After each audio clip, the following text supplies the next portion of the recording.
I've met the Belle crew at least a dozen times, and the man that fascinated me the most was the tail gunner, Bob Quinlan. And he was a character, and also their left waist gunner, Bill Mitchell. And we've had some great times together, and the luncheons and so forth when they were on visits here. They're a bunch of wise guys, and they're always cracking jokes and carrying on. You know, I don't think there was a serious guy on board the whole ship. They were a real bunch of nice guys, including Captain Morgan, a real nice pilot. He originally was going to name the airplane My Little One in honor of Margaret Polk, who he met when he was up in Seattle. She was up there visiting her sister, and they fell in love and became engaged. And he was going to name the airplane My Little One. Well, they went to Bangor, Maine, were getting ready to jump off overseas.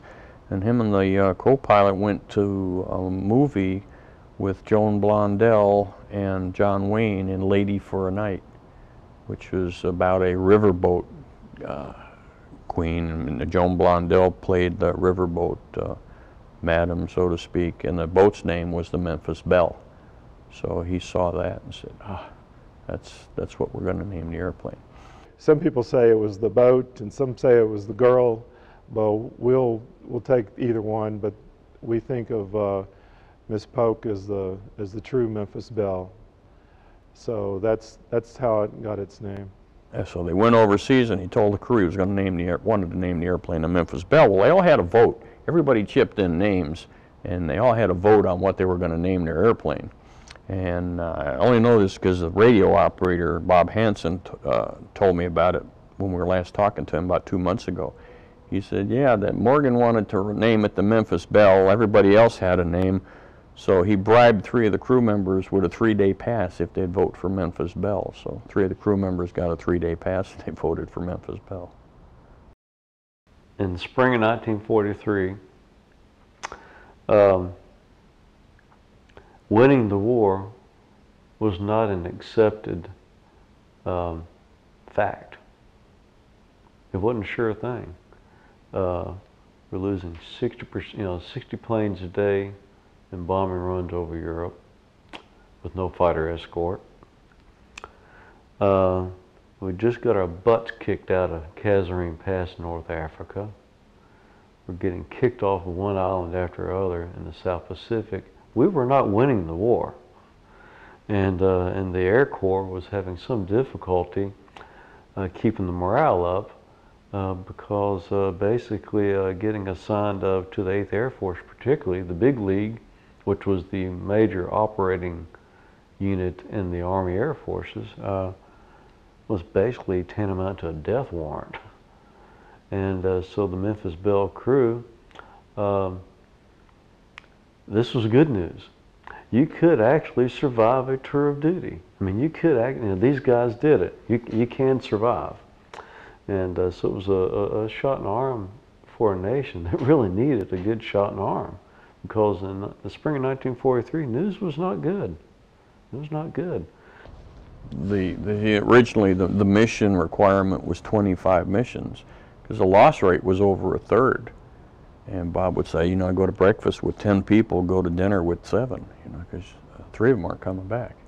After the 25 missions that the plane flew, the plane came home for a 32-city war bond tour.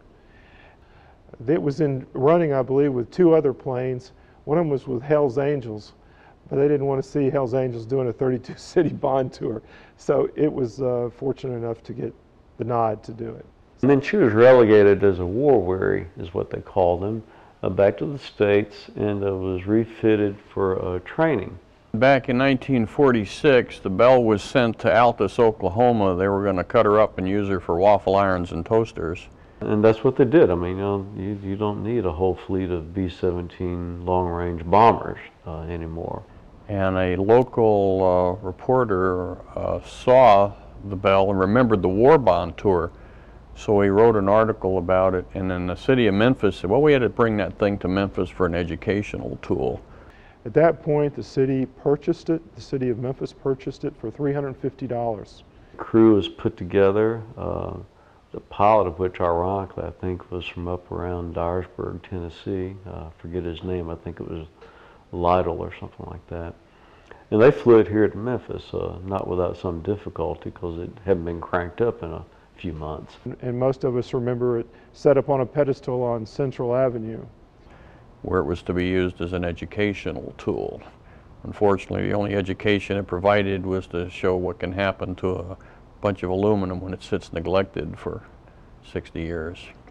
Oh, vandals got into it every once in a while. They used to find the 500-pound bomb that's on a dolly out in the parking lot. And they could get it that far. They couldn't get it in the back of a car to steal it. But they would take it out there and they'd go and retrieve the 500-pound bomb on dolly all the time. She could have been housed in better conditions. The first situation she was in, she was sitting actually outdoors on a platform in full weather. Obviously, that was not a good idea.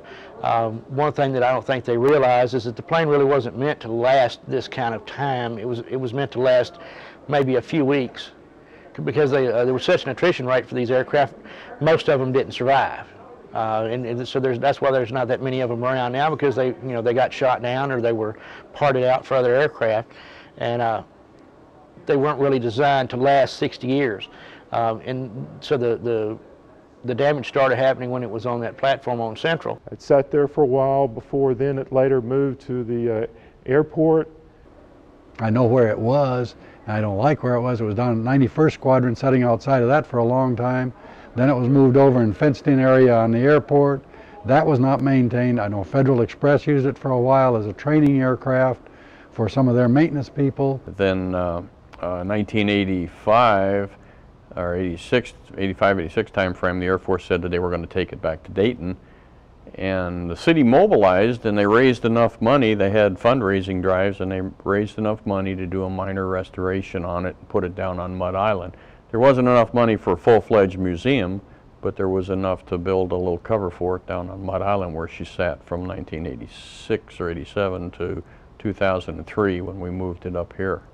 Margaret Polk, she was a very good friend of the organization, but basically just kind of grew disenchanted with the lack of getting a museum project going, and would tell you what she would tell me, but I'll spare that comment. Her feelings about the pavilion out at Mud Island were not complimentary. It ended up in Mud Island and had as good a facility as it could have there at that place, but it was not secure and it was not good, as you can see from all the bird's nests we've pulled out of it. And the fact that it was under the cover, well, that kept the rain off of it. Of course, it didn't keep the birds from leaving their calling cards on it. And it was exposed to extreme humidity swings, extreme temperature swings, extreme wind-blown debris, and birds. And the restoration crew did what they could out there, but you couldn't do a decent job out there. You couldn't leave your tools out. I mean, if you broke anything down, you had to put it back together that day, or one of our uninvited guests, out of Mud Island would decide they would want to get a souvenir. So everything had to be shut down, so you could only do very limited tasks as far as restoration. I mean, it needed a facility that you could actually take it apart and work on things, have it laid out so you could work on it in an efficient way. So that was the move. That was the reason to take it up there.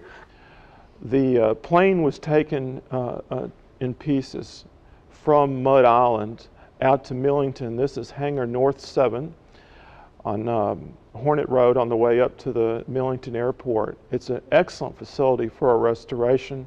It's got the big central core for the fuselage and the wings, and then it's got places, built rooms around it that are divided out into the engines go here, the armament and so forth, and it's broken out that way.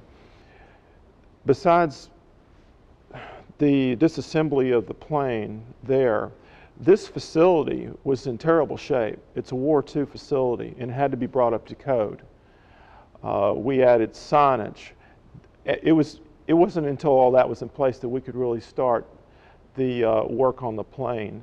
But you've got 40 plus licensed mechanics and airplane mechanics and technicians who are in charge of this plane.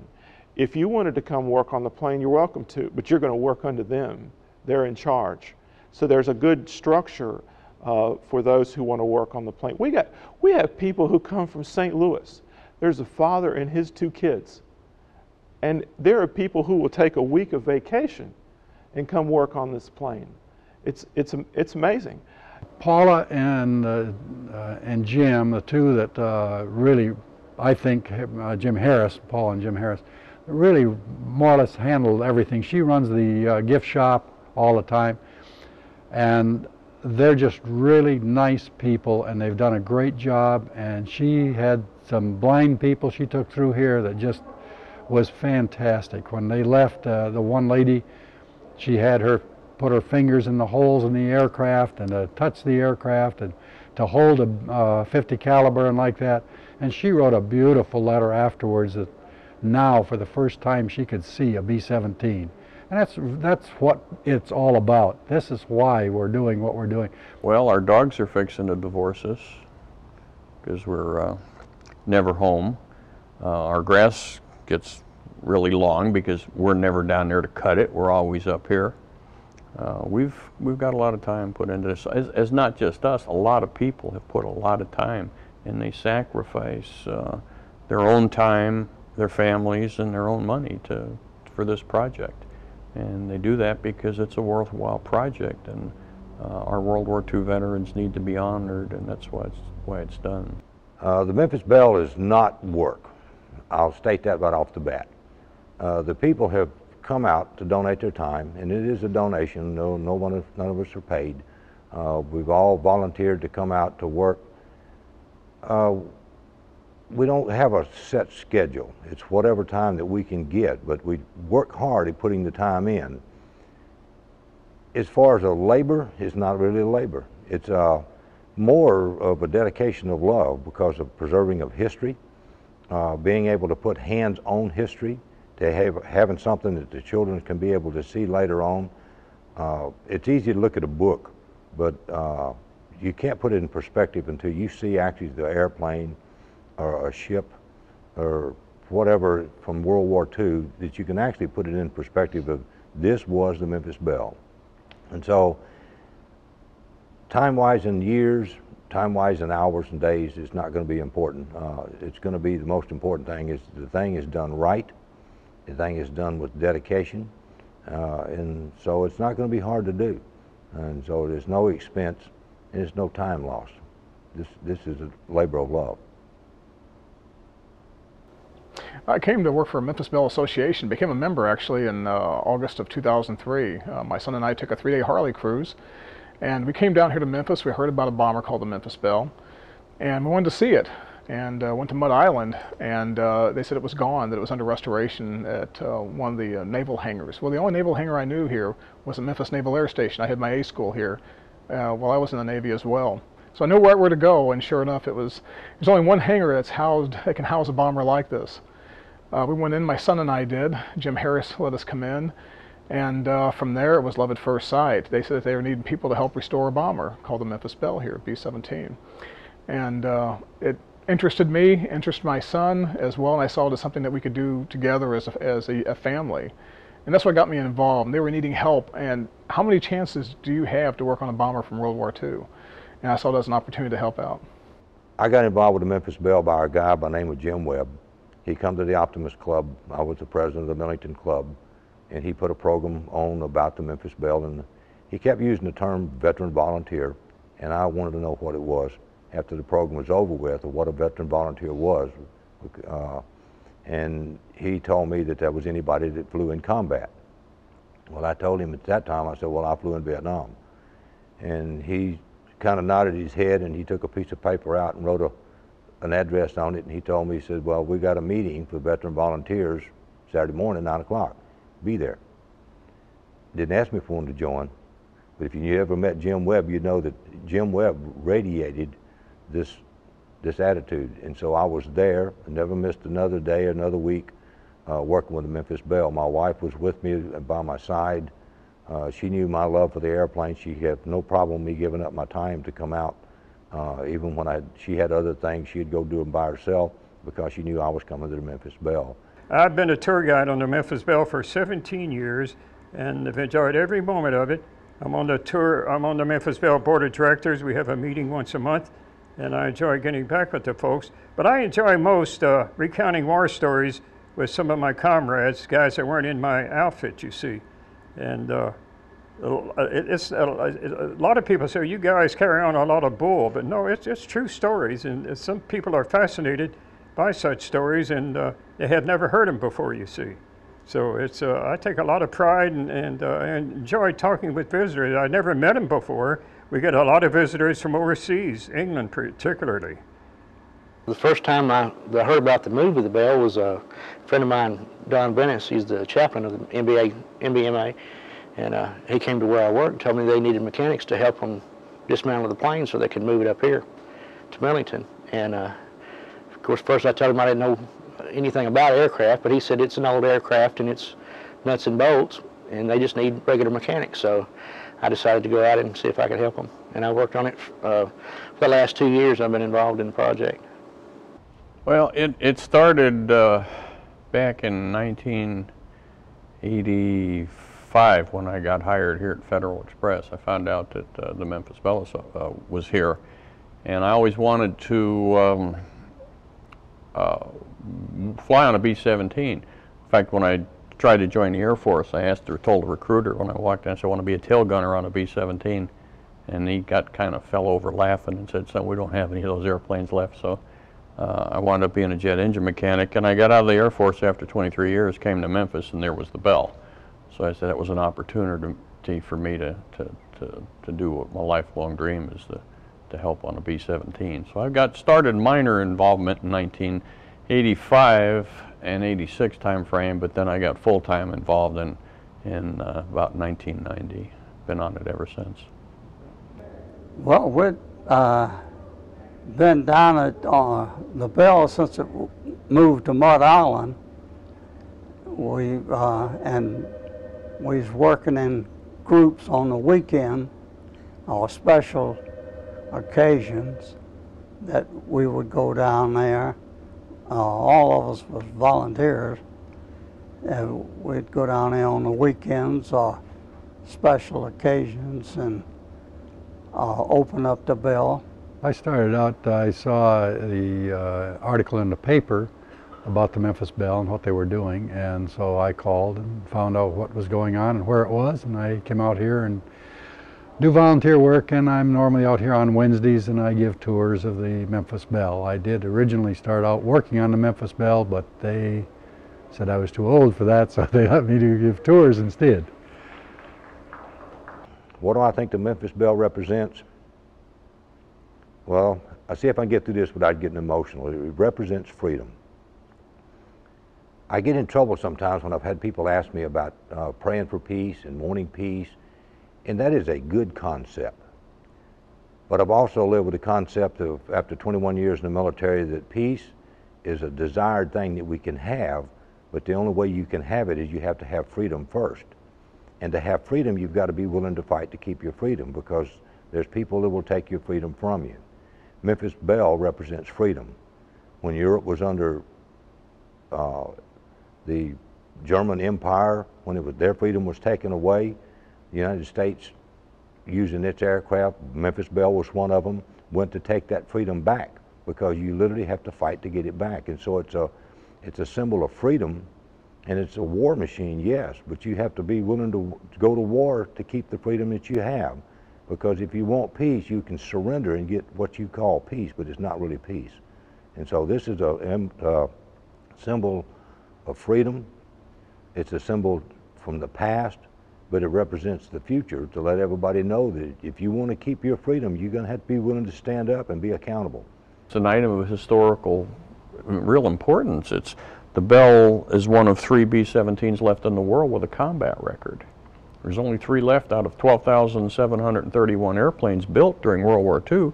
The Belle's one of 3. And there's only 2 others besides her to have a combat record left. And they're in museums. I believe the Memphians know how important the servicemen are and the role they've played in helping us have our freedom for our country, but they need to be constantly reminded.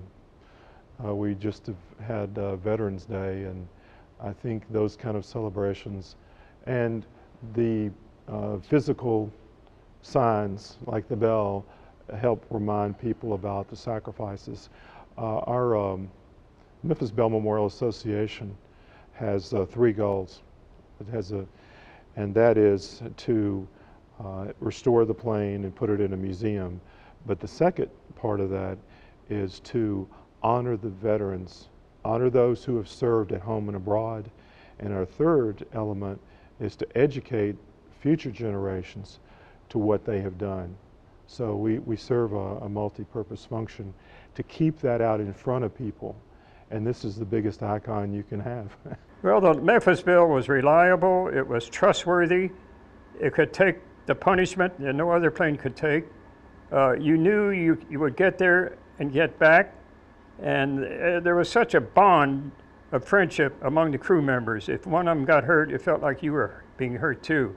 But the main thing was you had so much pride in the ship. It was built and it was so constructed that it could take a tremendous amount of punishment and still get you back to your home base. That was my main thought, that I would get back in one piece. I think everybody has a story about the Memphis Belle. And for me, it's less the historical perspective as it is a personal history, as it is for all the people of Memphis. That's why it needs to stay here. The plane was first put on a pedestal on Central, and as a kid, everybody's got this story. As a kid, I used to drive by there and see it. And so they have that memory. It's like a landmark in time in your life when you remember that Memphis Belle on that street. For the younger crowd, it might be Mud Island, but they remember the bell. So I think it's a story of 58 years here in the city of Memphis. And where were you when you saw it? Sort of like a John F. Kennedy, where were you when he was shot? But everybody seems to have a story. I have people call me and tell me they slept under the bell on Central, or I did this, or the tour guides would tell you about the German, the former German soldier that would come and so forth. Or a crew person on another plane. You can't just go put another B-17F here. It wouldn't be the same, but there are B-17 crew people who come and tell you their story. So the story extends on out. So everybody's got their personal story. And then there's the story of what's happened to the plane in Memphis. And that's so important too. So it's more of for me at least, it's a personal story about how old I was and where I was when I saw it here and I saw it there and so forth. So you can tell I'm starting to get it.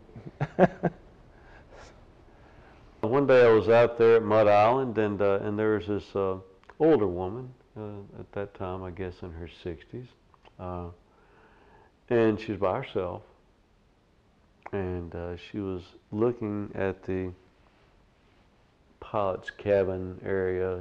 She was just kind of fixed on that. She's crying. You wondered. So, was it a old lover? Her late husband? A brother? Who was it? Somebody she knew, went down in a plane like that. And I thought of going over to her, but I figured I'd leave that moment to herself. The Memphis Belle represents something far, far bigger than the Memphis Belle.